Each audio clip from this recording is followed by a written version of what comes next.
It's scary as shit, but it makes you who you're supposed to be. And that's the test. We forget, we think we're supposed to breathe air and have kids and pay the bills and shit. And we're like, what's this life about? That makes no sense.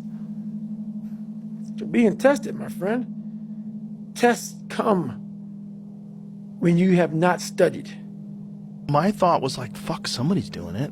Like, somebody did it. Like, why can't I do it? And then people would say, you're not, you know what the odds you're going to make it? Like, I don't know. Well, why am I thinking about that? It can be done. Yeah. People have done it. Like, you gotta, but you have to be willing to just really fucking throw yourself into something. Yeah. And know that, especially in the beginning, there's no time to fuck off here. If you really want to do something that's really hard to do, like, you got to be all in. Yeah. Because there's too many people that are all in. Yeah. And you're competing with them. Yeah. You're not competing with these, like, half-steppers, these people that are kind of dipping in and dipping out. Yeah. They're there as an example for you to not live your life. Tests come when you think that you're in a great place. That's the test. The test is every day of your life. And most of us fail because we don't know why we're here, because we don't go inward to say, oh, you gave me a lot of shit to fix, man.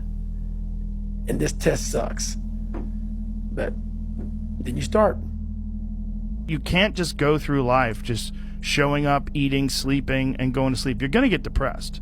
Like, your organism, the human organism, needs problem solving. It needs complex problems. It needs stress.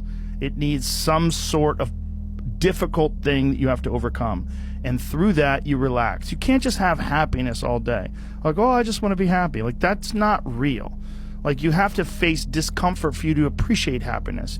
I had no coach, had no trainer, had no money. I didn't know how to lose weight. I had no knowledge of what I was doing. I was just working. I was just sacrificing.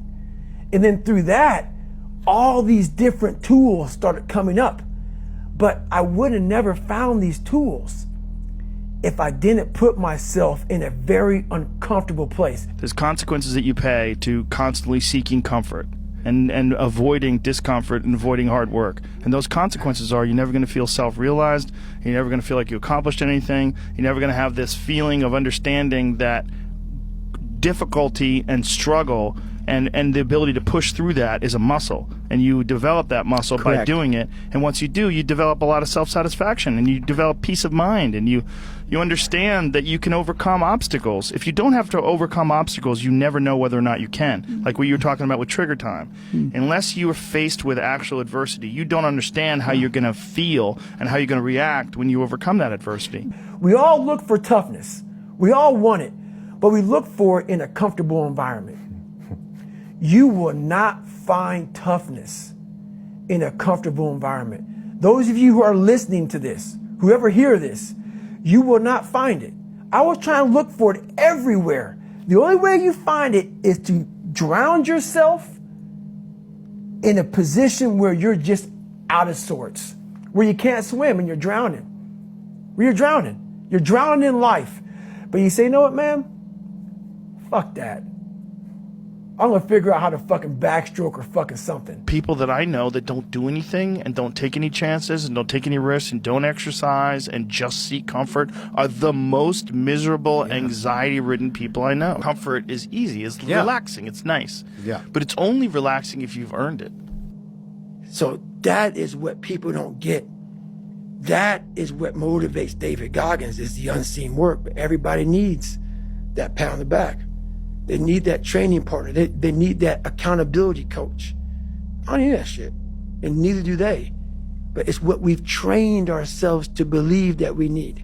Because most people aren't going to want to support you when you're trying something that seems insane. Whether it's trying to be a movie star or whatever it is. Trying to be a martial artist or a rock star or anything in life that's hard to do. Most people are going to tell you don't do that. Especially people that are conservative in a sense of like to do something that is going to give you a good chance of success. There was no fucking team. It was you. There was no weight loss program or mom and dad waking you up saying you can do it, you can be better, trying to build belief. You built belief when you had nothing. Rock bottom. You know, people need to have purpose to get up. They need purpose to perform. You need to get to a point in your life where there's nothing on the docket. There's no 5K. There's no I'm going to get into school to be this or that, and still perform to the highest level. Because what people don't get is one day that thing's going to come up. And if you're not constantly performing without purpose, you're not going to be ready when the time comes. It's not determinism that makes David Goggins run harder than anybody else. Yeah. It's will. Yeah. It's 100% will. His knees are destroyed. Yeah. It's only will Yeah. that just gets you up off the couch Yeah. if your knees are destroyed and you run a tidy 30 miles that day. Yeah. That's not Yeah. not determinism. Yeah. That's bullshit.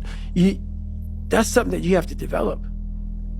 You develop that over years, decades of suffering and going back into the suffer. That's why a lot of people who graduate Navy SEAL training, they want to know, like, I talk about very openly all the time. A lot of guys don't want to go back into that water. Don't want to go back into the hard stuff. And maybe not anything hard in life. Once you get through it, very few people want to go back. They're happy they graduated. I realized I'm the same way. I don't want to go back. I have to go back. I must go back.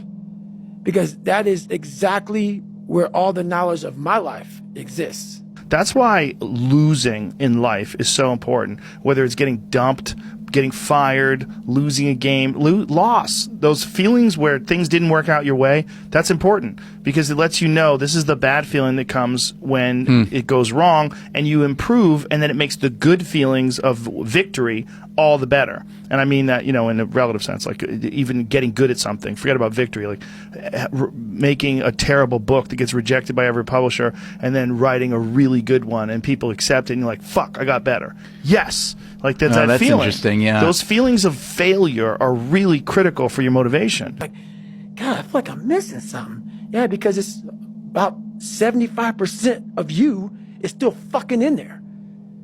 Still chained up. Because you just didn't want to find your willpower. Didn't want to find your soul, your will, your heart, your determination, your guts, your courage. I built all this willpower.